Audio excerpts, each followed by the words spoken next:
The first thing we need to learn when we're learning crochet techniques is how to work the chain stitch. And not only is the chain stitch something that's used to start most crochet projects, but it's a really good way to practice how you're going to be holding the yarn and how you're going to position your hands. If you are an American or English or thrower knitter, meaning you hold the yarn in your right hand, this is going to feel a little bit different because you're going to be holding the yarn in your left hand for crochet.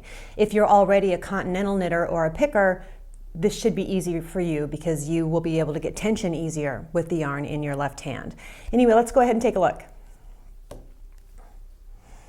I have super bulky yarn here, so you can see what I'm doing, and I'm using a size N crochet hook.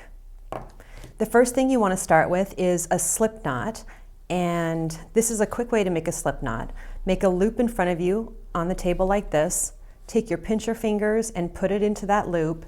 Then you'll see that one strand is above and one strand is below. Grab the strand that's below and pull that through.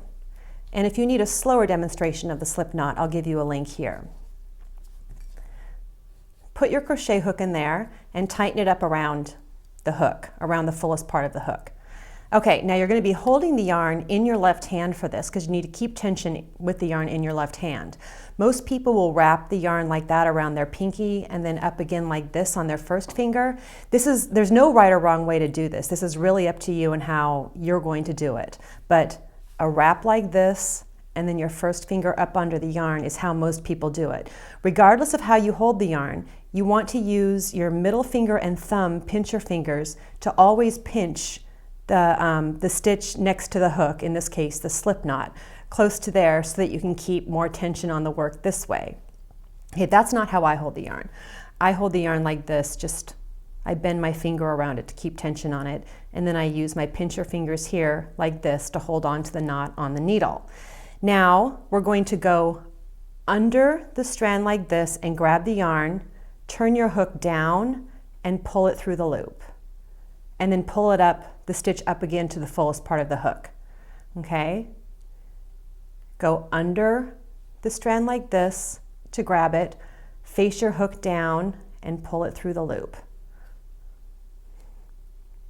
Now we always want to make sure that after we complete a stitch, we do pull it to the biggest part of the hook. You see the hook gets thinner here as it goes down into the hook part of it. And if you tighten it up here, you're going to end up with really tight stitches that are hard to pull through. But if you pull the stitch up to the biggest part of the hook, it will be a loose enough stitch to be able to pull the hook through. Just like with knitting, where we don't want to work our stitches on the tips, the tapered tips of the needles. Okay, so I grab the yarn, turn the hook down and pull it through. And the reason I turn the hook down is because you see the stitch is kind of a teardrop shape and the hook is more easily pulled through when it's turned down this way.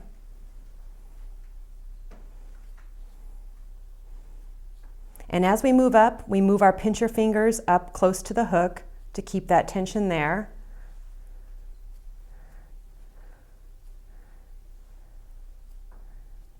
Up under the yarn, grab it, turn the hook down, and pull it through. You may or may not have noticed with crochet that the wrap that we use is actually backwards to knitting.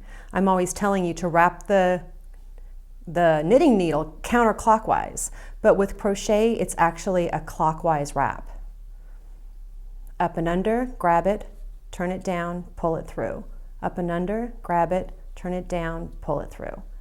That's the technique. And if you're following a pattern, you will just do this as many times as the pattern tells you to. You never count the loop on the hook as a chain, and you never count the slip knot as a chain.